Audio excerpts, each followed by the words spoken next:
आज की क्लास में हम देखेंगे थोड़ा सा टेक्स्ट टूल को कि फोटोशॉप में जो टेक्स्ट टूल है वो कैसे हम इस्तेमाल करते हैं, ठीक है।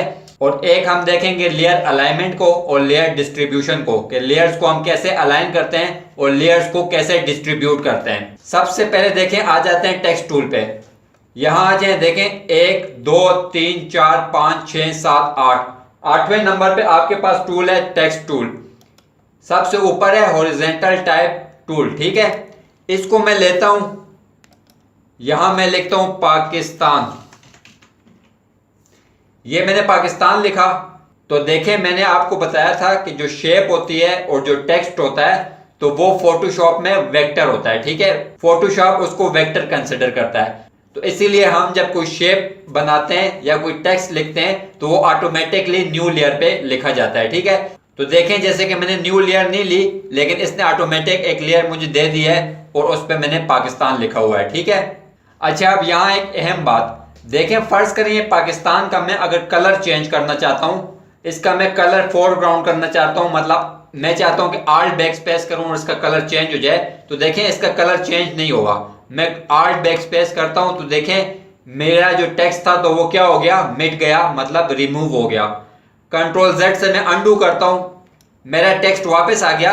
अब देखें अगर इसको मैं कलर करना चाहता हूं तो मुझे क्या करना पड़ेगा, मुझे टेक्स्ट टूल से बाहर निकलना पड़ेगा। इस टेक्स्ट टूल को छोड़ के मैं कोई और टूल ले लेता हूं, फर्ज करें मूव टूल लिया, और अब देखें मैं आल्ट बैक स्पेस करता हूं तो ये कलर कर देगा, ठीक है।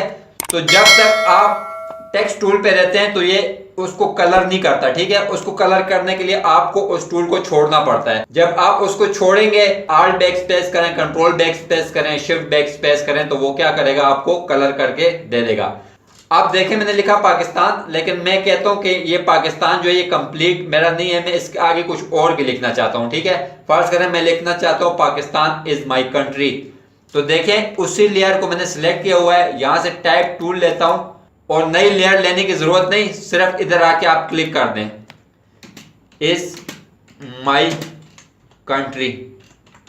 तो आप देखें इसने उसी लेयर पे कंटिन्यू किया, ठीक है। अब मैंने इसको अगर कलर करना है तो मैंने आपको बताया इससे बाहर निकलें, आल्ट बैक स्पेस करें तो ये क्या हो गया, मेरा कलर हो गया। अब इसको मैं थोड़ा नीचे ले आता हूं, अब इसके नीचे मैं कुछ और भी लिखना चाहता हूं। पाकिस्तान इज माई कंट्री तो लिखा हुआ है, मैं लिखना चाहता हूं आई लव इट। अब देखें मेरे पास ये 2 लाइंस का एक सेंटेंस आ गया है कि Pakistan is my country and I love it, ठीक है।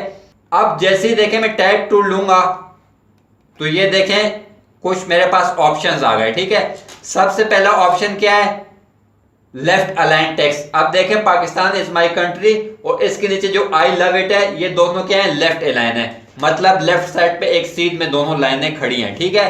अगर इसको मैं कर दूं सेंटर लाइन तो ये देखें आई लव इट जो है तो ये क्या हो गया, ये सेंटर में हो गया, मतलब इस लाइन का और इस लाइन का जो सेंटर पॉइंट है वो एक लाइन में आ गया, ठीक है। इसी तरह दोबारा टाइप टूल लेता हूं और इसको मैं कर दूं अगर राइट अलाइन, तो अब देखें जो मेरा आई लव इट है तो वो और ऊपर वाली लाइन जो है तो वो राइट साइड पे क्या हो गई, अलाइन हो गई, ठीक है।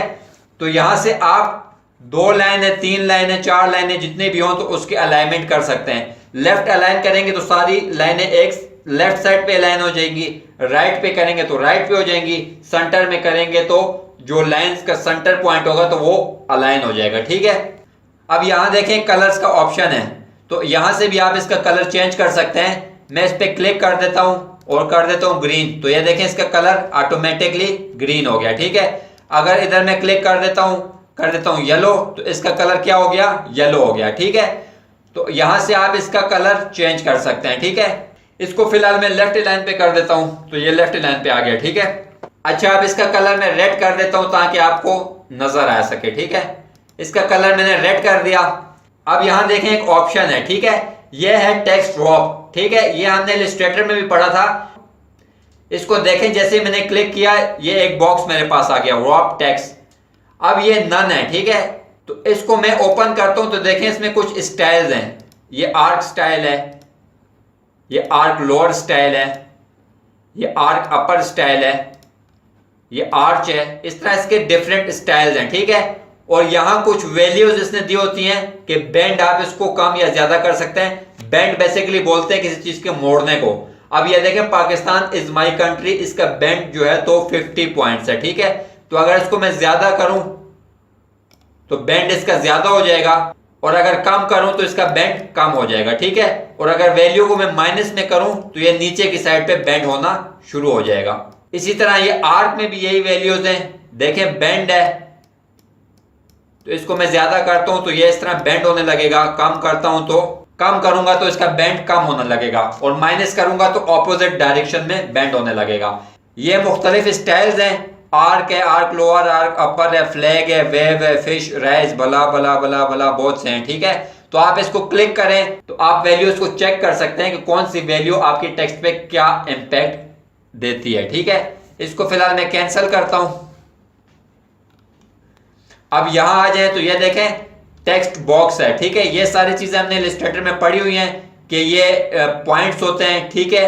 ये 2 लाइनों की स्पेसिंग के लिए इस्तेमाल होता है, और ये 2 कैरेक्टर की स्पेसिंग के लिए इस्तेमाल होता है। ये टेक्स्ट को स्ट्रेच करने के लिए इस्तेमाल होता है हॉरिजॉन्टली, और ये टेक्स्ट को वर्टिकली स्ट्रेच करने के लिए अप्लाई होता है, ठीक है। ये जो होता है टेक्स्ट की बेस लाइन को, पूरे टेक्स्ट को या किसी एक कैरेक्टर को, 2 कैरेक्टर्स को ऊपर अगर आप उठाना चाहें तो उसके लिए इस्तेमाल होता है।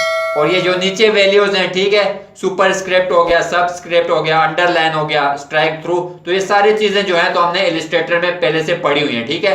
तो इसमें मुझे नहीं लगता कि आपको कोई मुश्किल होगी, क्योंकि ये सारी चीजें आपने इलस्ट्रेटर में पहले से पढ़ी हुई हैं, ठीक है। अब इस लेयर को मैं डिलीट करता हूं तो यहां देखें टाइप टूल पे आ जाए तो एक और ऑप्शन है वर्टिकल टाइप टूल। तो ये अगर मैं लिखूंगा पाकिस्तान तो अब ये वर्टिकली मुझे लिख के देगा, ठीक है। तो अगर आपने वर्टिकली लिखना हो तो वर्टिकल टूल ले लें, कभी कभी आपको टेक्स्ट वर्टिकल भी लिखना पड़ता है तो आप ये टूल लेके लिख सकते हैं। अच्छा देखें, अब फोटोशॉप में जो टेक्स्ट टूल है उसमें एक चीज इजाफी है, यहां है वर्टिकल टाइप मास्क टूल और हॉरिजॉन्टल टाइप मास्क टूल। अब ये क्या चीज है ये हम देखते हैं। ये देखें मेरे पास एक इमेज है हॉरिजॉन्टल टाइप टूल मास्क, ठीक है, और मैं यहां लिख देता हूं फ्रूट चार्ट, ठीक है। ये मैंने फ्रूट चार्ट लिखा। अब देखें ये क्या होता है, ये आपका जो टेक्स्ट होता है उसकी सिलेक्शन ले लेता है। अब ये कैसे लेता है, अब देखें इस टेक्स्ट से मैं बाहर निकलता हूं, फर्स्ट के लिए यहां मूव टूल लेता हूं तो ये देखें जो फ्रूट चार्ट है तो ये सिलेक्शन बन गई इसकी। अब देखें जैसे ही मैं कंट्रोल जे करूंगा, ये नीचे वाली लेयर को मैं ऑफ करता हूं तो ये देखें फ्रूट चार्ट आपका जो है तो वो टेक्स्ट की सिलेक्शन हो गई थी, और वो जहां हमने फ्रूट चार्ट लिखा था वो एरिया सिलेक्ट हो गया और बाकी लेयर जो है तो वो डिलीट हो गई। मतलब फ्रूट चार्ट से आपने सिलेक्शन ली, एक्टिव एरिया बनाया, कंट्रोल जे किया तो उसने एक्टिव एरिया की कॉपी ले दी। तो ये जो टाइप टूल मास्क होता है ये आपको किसी भी इमेज में सिलेक्टिव एरिया बना के देता है आपको, ठीक है, कोई भी टेक्स्ट आप लिखें। ये देखें अब मेरे पास एक इमेज आ गया है स्काई का, ठीक है। अब मैं यहां से मैंने टेक्स्ट का जो पॉइंट्स हैं वो ज्यादा किए हुए हैं, यहां से मैं लेता हूं हॉरिजॉन्टल टाइप मास्क टूल और यहां लिख लेता हूं ब्लू स्काई।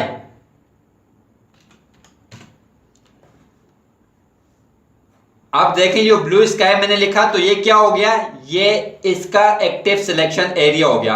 अब जैसे ही मैं कंट्रोल जे करता हूं और ये नीचे वाली लेयर को ऑफ करता हूं तो ये देखें ब्लू स्काई मेरा लिखा हुआ आ गया, ठीक है। मतलब इमेज में उसने एक्टिव एरिया मुझे बना दिया और फिर उसकी मैंने कॉपी ले ली, ठीक है।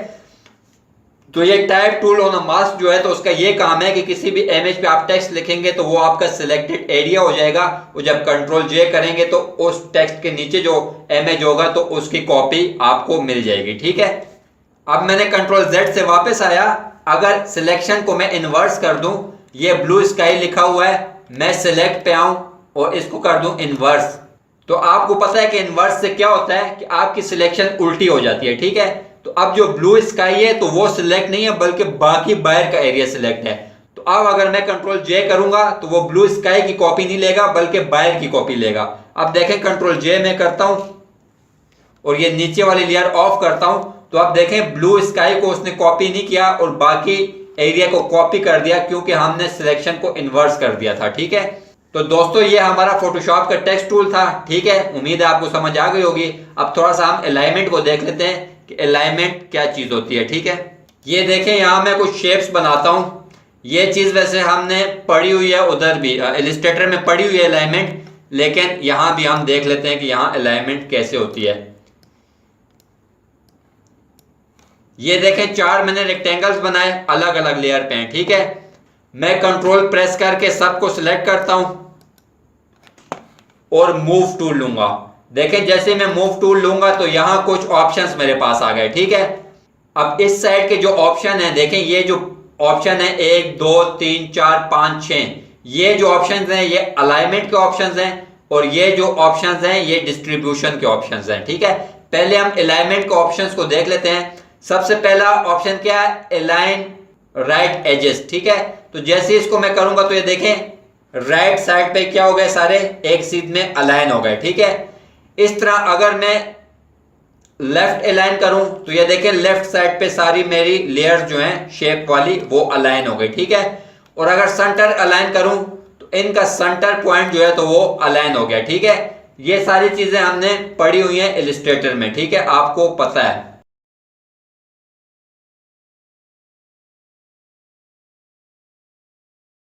अच्छा अब देखें इन शेप्स को मैंने इस तरतीब से रख दिया, ठीक है। अब कंट्रोल प्रेस करके फिर ये सारी लेयर्स में सिलेक्ट करता हूं शेप वाली, ठीक है। और देखें यहां ऑप्शन क्या है, अलाइन टॉप एजेस। तो देखें ये टॉप इनके क्या हो गए, टॉप एजेस अलाइन हो गए। दूसरा ऑप्शन क्या है, बॉटम एजेस। तो बॉटम इनके एक सीध में आ जाएंगे अगर बॉटम एजेस करेंगे, ठीक है।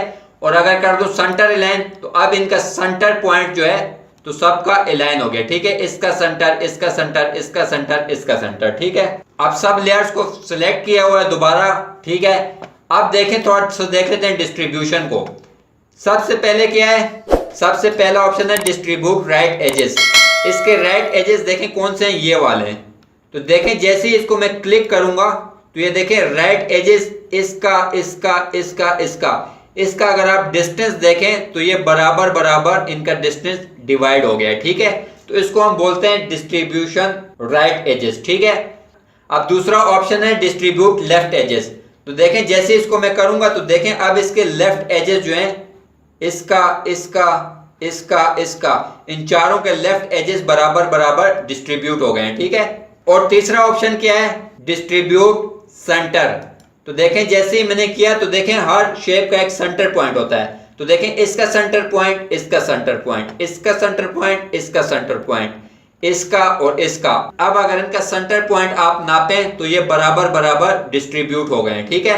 अब मैं ये लेयर्स के बाहर एक दफा क्लिक करता हूं ताकि मेरी शेप्स जो हैं तो वो डीसिलेक्ट हो जाएं। इनको अब मैं ऐसे तरतीब से रख देता हूं। अब कंट्रोल प्रेस करके दोबारा सबको सिलेक्ट किया, ठीक है। यहां आ जाएं तो ऑप्शन है डिस्ट्रीब्यूट टॉप एजेस। तो देखें जैसे डिस्ट्रीब्यूशन टॉप एजेस किया तो इसका इसका इसका इसका इसका इसका चारों का टॉप जो है बराबर डिस्ट्रीब्यूट हो गया। अगर बॉटम डिस्ट्रीब्यूट करूं तो चारों का बॉटम जो है वो बराबर बराबर डिस्ट्रीब्यूट हो जाएगा, ठीक है। और अगर सेंटर डिस्ट्रीब्यूट करूं तो इनका सेंटर पॉइंट का जो डिस्टेंस है वो बराबर बराबर डिस्ट्रीब्यूट हो गया। मतलब सबका अगर सेंटर पॉइंट आप चेक करें तो बराबर बराबर फासले पे पड़ा होगा। अच्छा अब इस डिस्ट्रीब्यूशन का फायदा क्या है, इस तरह तो आपको अंदाजा नहीं होगा, मैं आपको एक और चीज करके बताता हूं। ये देखें मैंने एक रेक्टेंगल लिया, ठीक है, और कंट्रोल जे कर दिया, ठीक है। कंट्रोल जे 5-6 दफा कर दिया, इसकी मैंने कॉपीज ले ली, ठीक है। अब कॉपीज इसकी 6-7 बन गई हैं लेकिन इसकी ऊपर पड़ी हैं। तो मैं मूव टूल लेता हूं और ये देखें इसकी कॉपीज में अलग कर रहा हूं, ठीक है।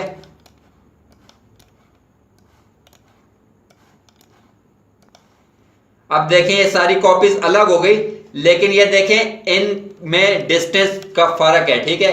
किसी के दरमियान डिस्टेंस कम है, किसी में ज्यादा है, मतलब एक तरतीब से नहीं पड़ी हुई, ठीक है। अगर मैं चाहता हूं कि ये सारी तरतीब से हो जाएं तो देखें इन सब लेयर्स को मैं कंट्रोल की मदद से सिलेक्ट करूंगा। कंट्रोल की मदद से आप एक एक लेयर भी सिलेक्ट कर सकते हैं और एक तरीका और भी है। ये मैं बाहर क्लिक करता हूं एक दफा कि देखें कंट्रोल से मैंने इस लेयर को सिलेक्ट किया, ठीक है, शिफ्ट प्रेस किया और टॉप वाली लेयर को सिलेक्ट किया। तो देखें जो लास्ट वाली लेयर थी वो फर्स्ट वाली लेयर थी, उसके दरमियान तमाम लेयर जो है तो वो सिलेक्ट हो गई, ठीक है। जब आप शिफ्ट प्रेस करेंगे और एक लेयर सिलेक्ट करेंगे और दूसरी करेंगे तो दरमियान में जितनी लेयर्स होंगी वो ऑटोमेटिकली सिलेक्ट हो जाएंगी। ठीक है, अब ये लेयर्स मेरी सिलेक्ट हो गई तो आप देखें जैसे ही मैं डिस्ट्रीब्यूशन टॉप करता हूं तो देखें इनका टॉप जो है बराबर बराबर डिस्ट्रीब्यूट हो गया, तो ये खुद ब खुद ऑटोमेटिकली एक तरतीब में आ गई। तो ये सारी चीजें हमने इलस्ट्रेटर में भी पढ़ी हुई हैं, लेकिन यहां भी आपको समझाना जरूरी था और आपकी थोड़ी रिवीजन भी हो गई। तो ये हमारी अलाइनमेंट थी।